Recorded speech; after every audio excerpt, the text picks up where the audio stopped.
Alright, welcome back. This is Dewaldo. I've been away for quite a long time, so I've just kind of been catching up with this Nethack profile. Again, last time I said I would come back when I found an altar, which I have done! Hooray! So now I can do all of those lovely things that I've been wanting to do. So first, let me just... Oh, here comes the Gantoku train. Hooray, Japan. Just talk with this priest. If you give him 400 times your current level, which for me is 12, he will give you intrinsic protection. So watch this AC. Bam! -6. That's really good. You generally get 2 to 6 points of AC. No, 2 to 4 points of AC when you first donate. So it looks like I got 4 points, which is really nice. Now, next, we are going to drop our... Oop! Did I drop that? Yes, I dropped one of them. We're going to drop our potions of water. Now, I was hoping I could gather a couple more. And you know what?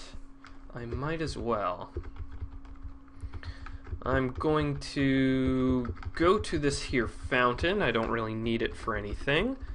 And I'm going to dip this potion of levitation because I don't really need it. Oh, great. Endless snakes. Just what I needed. Of course, you need to dip it twice before it will actually turn into water. I only got it once. The other way, of course, is using a wand of cancellation. Now, I only have one charge left on this wand of cancellation, so I don't think I want to use it right now. I guess I'll just have to stick with the 2 holy waters. Or I'll dive a little bit and then I will be back. Meh, I gave up. It's not like I can't do it later anyway. So I've got my 2... Sorry, let me just move. I've got my 2 potions of water on the altar. It is of my alignment, which is very important, and I believe I'm in good standing with my god. So, let's pray. Are you sure you want to pray? Yes. Surrounded by a shimmering light, that's good. You finish your prayer. The potions on the altar glow light blue, so let's check them. Aha! We have 2 blessed potions of water. Blessed clear potions.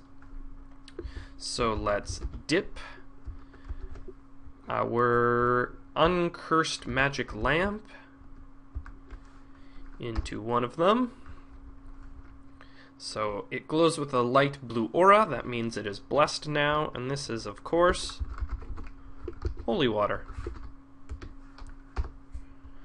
So let's look. Yes, a blessed lamp. So now I'm going to rub the lamp. Yes, we see a puff of smoke. That's good.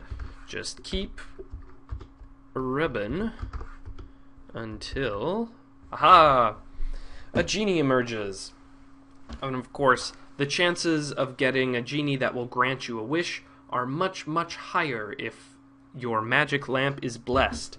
So I always hold on to mine until I can get holy water, because usually you can get it, you know, sometimes you can get it even in Mine Town, if you're lucky enough, which isn't that far of a wait, and, you know, it's worth it. So what do I wish for? Of course, it's everyone's first wish. Oh, shoot. My keyboard is all... There we go. I got a Japanese-style keyboard, but I haven't changed my keyboard settings to Japanese style, so I don't know where any of the symbols are. They're all misplaced. A blessed +2 gray dragon scale mail.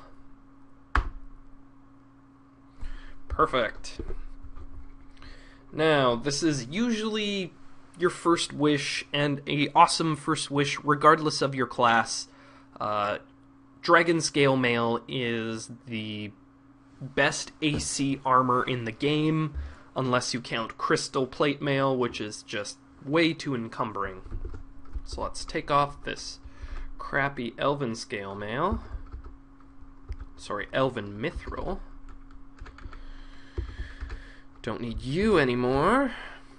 And wear this. Boom! Negative 11 AC. And I was very lucky to get the +2. You can wish for plus whatever you want, but I'd have to look at the scales again. The more pluses you wish for on your armor, the less likely you will get them. So, wishing for +1, I think you can usually get it. It's better than a 50% chance.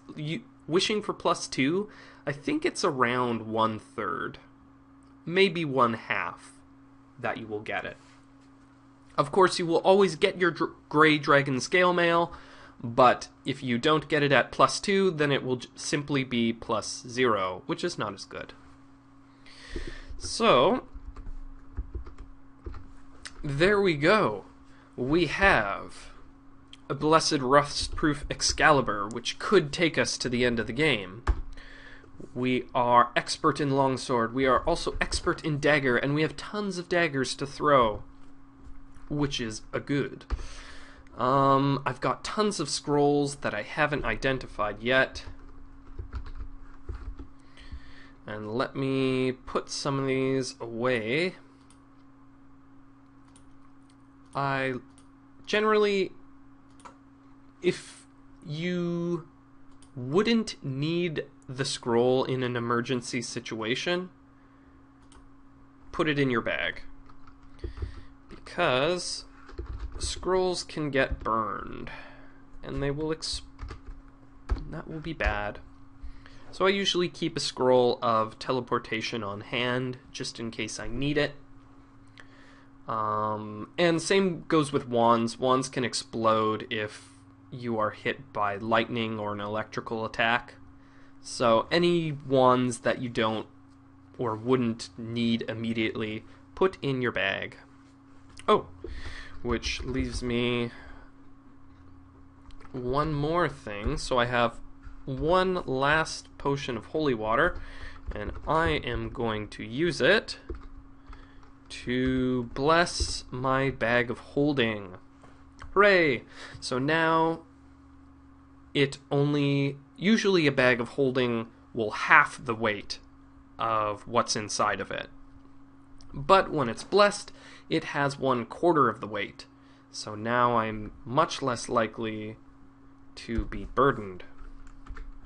And I'm going to do this thing again. I don't know if I've did it in a previous video, but it is good to know.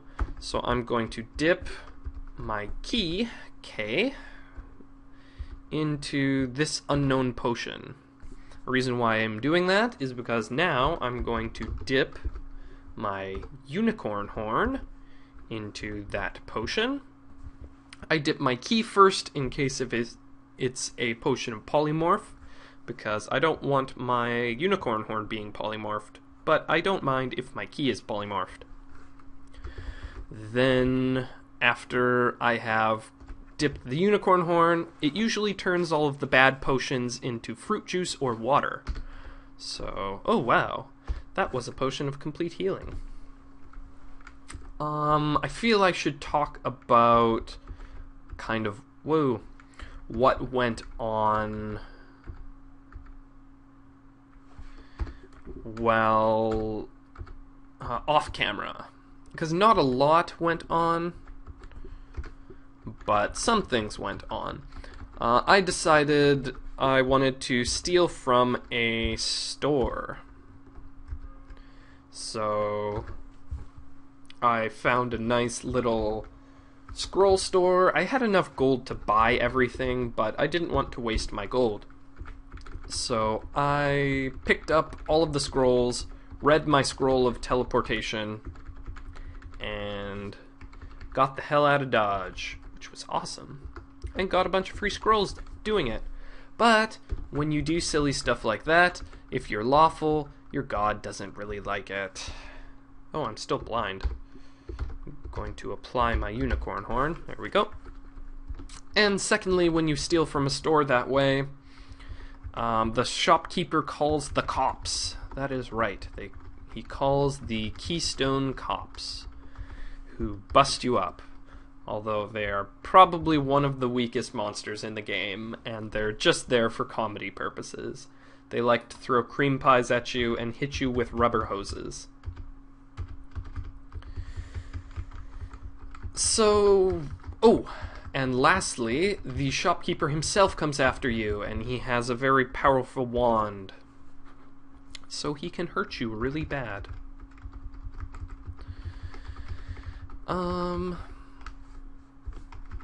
Now what am I going to do? Well, I have this leprechaun hall, which is kind of tedious to get rid of. They start sleeping, but I'd already been on this level, so I woke them up already. And I think I might do this off camera, but what happens when a leprechaun attacks you? It will steal gold and then teleport, which is annoying. But if you... no, he got it. If you use your bag of holding and put the gold inside, then they won't teleport, and they won't steal your gold. But of course they're all awake right now, so it's going to make this really tedious. Sometimes if you're lucky you can... oh man, that's a lot of gold right there. If you're lucky, you can stumble upon them when they're still asleep and just pick them off one by one. Anything good? Nope. As for... so what do I really want in the game coming up? I've got my Grey Dragon Scale Mail, which is really good. I've got my bag of holding. That's excellent. I've got a good weapon that could last me until the end of the game. That's good too. I would really like Grace Wandier. I'm lawful. I could get it by sacrificing at an altar, which is just dandy. And then I can start dual wielding if I want. On the armor side, pretty much the Grey Dragon Scale Mail is the only good piece of armor I have. The +3 shield is okay, but I can get a shield of reflection, which would be almost even better. Boots. I have boots of water walking. Those are okay, but you really want the speed boots. Most of this stuff I probably won't be able to get until I get to the castle, which is the end of the regular Mines of Menace and the start of Gehenna, which is the underworld, which is monotonous and hard and difficult. But generally I would want to get all of my endgame armor by the time I get to Gehenna. So I'm just going to do a little off-camera clearing of these leprechauns. I think I've earned enough money to go buy some more protection again, which I will do. And I might do a little more altar scumming. That is, just sacrificing things at an altar. One last note before I go. There is a technique called altar scumming, which is much maligned by the Nethack community. It's seen kind of as bad sportsmanship, I guess you can say. I don't do it, but I will sit on an altar for a while. The thing is, when you sacrifice at an altar, you make your god happier at you. If you pray when you are weak, then your god will satiate your stomach, will make you feel better. So do you see what's going on here? You can indefinitely sacrifice monsters, because monsters will spawn in the dungeon at a set rate, and then when you get hungry, you can just pray. And you can get some nice death drops from bad guys. You can also get nice sacrifice gifts from your god. And you can just keep doing this, keep doing this. You might go up levels. Everything is peachy. But it's it's gaming the system. It's no fun. But it's something you can do if you want an easier dungeon delving experience. So I'm going to clear out this room. I'll see you when I see you. Okay, shoot.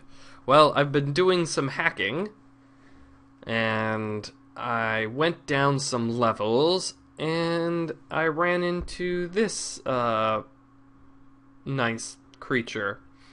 This is a mind flayer. It will kill you. They're really tough, and they have an ability which sucks your brain out, which will not only reduce your intelligence, which mine is very dismal, but if it does it, I think, enough times or for long enough, it will just outright kill you. One way to avoid this is to apply a can of grease to your helmet, and then the mind flayer will slip off when it tries to suck your brain out. But they have psychic attacks. I don't know.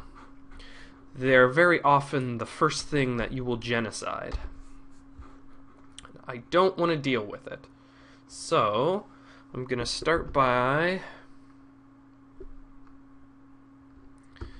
I'm going to read a scroll of Stinking Cloud, centering it right on him.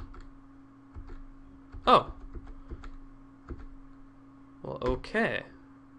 I guess it's not a mind flare like I thought it was. It was a doppelganger. Whew, crisis averted. Doppelganger will switch forms every couple of turns, which, still means it gets all of the... Ooh, a wraith. Come up these stairs, wraith. Okay. Hooray! Huzzah! Very good. Eat, wraith. Hada! Welcome to experience level 13. Wraith corpses will let you go up a level, which is really awesome. And that's why I'm holding on to this puppy, Cursed Scroll of Genocide.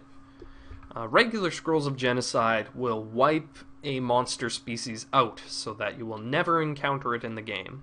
They're very, very handy. Reverse Genocide will surround you by the monster you try and genocide.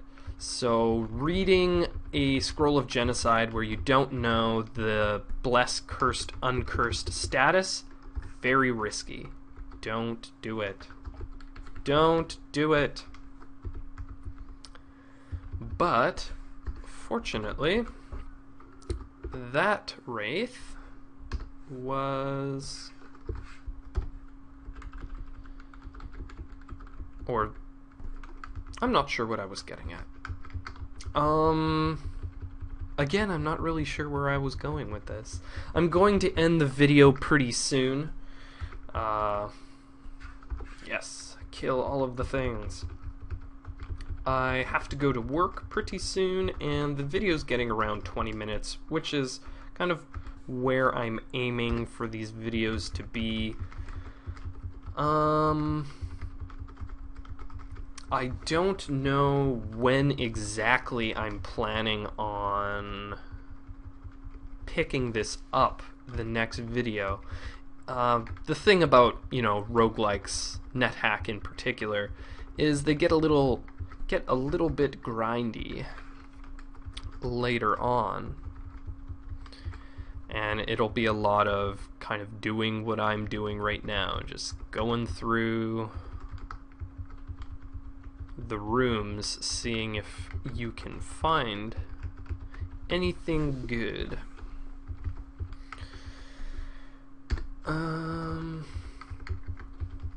But yeah, hopefully. I think I was kind of going on about... Oh man, what was that? Silver saber. Hello. Nice. I think that was a soldier. What I thought had happened in the last room, sometimes you will read a cursed scroll of genocide not knowing, and you will call a bunch of mind flayers to you, and then they will kill you, and that will be bad. But the game loves you, so it makes you a nice bones file, which means bones files are basically previous games that you've had. It will save that level, and sometimes you can encounter that level again, which can be really bad if you read a reversed scroll of genocide, because that means that level is crawling with mind flayers. And if you come back and you haven't genocided mind flayers yet, you'll probably die. One other thing, I was fighting a wraith. Oh, I'm weak. Okay. I was fighting a wraith and I went upstairs before killing it. That is because most often you will find wraiths on graveyard levels. So as you saw when I entered that room, I will do it again. Maybe it was another room. It said the hair on the back of your neck stands up. Oh no, here it is. Here's the graveyard. You have an uncanny feeling. So this is a graveyard. Graveyard has, yeah, tons of wraiths and ghosts and baddies, and some pretty high-level stuff sometimes, like vampires, which can drain your level, and demons, and sometimes demons can call their buddies other demons, which is no fun. So let me kill.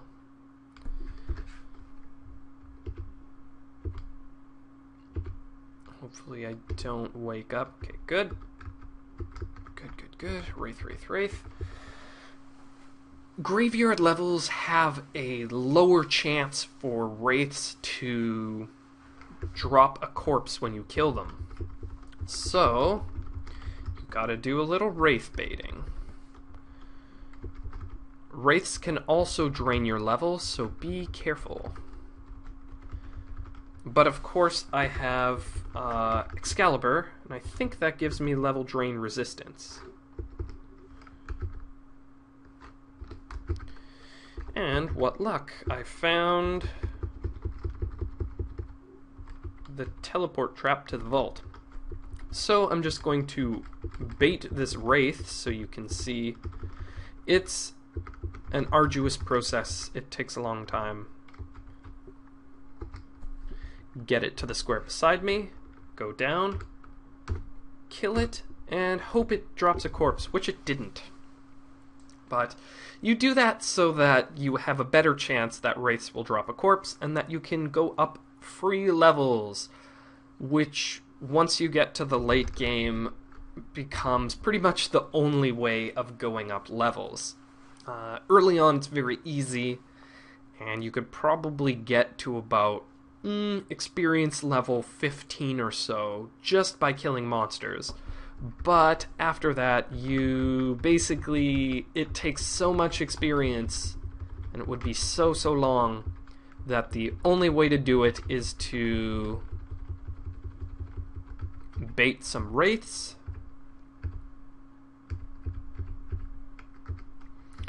like I'm doing here, or drinking a potion of gained level. The only way to do it. And of course I need to go up just a couple more levels so that I can start doing my Valkyrie quest and get my very powerful quest item, the Orb of Fate, and get, I think it's the Bell of Opening? What? What are you doing? No escaping. Oh, darn it. Well, that's it. Yes, the very powerful Orb of Fate and the Bell of Opening, which you need to beat the game. But first, I have to get to level 15, and that will be next time. I think that might be a good place to pick up, doing the Valkyrie quest. That's what I think I'll do. I might do like sporadic updates if I find something good, but other than that, next video will be the Valkyrie quest. It has been awesome as always. Thank you for watching. Like, comment, subscribe, do all those things. Thank you, and goodbye.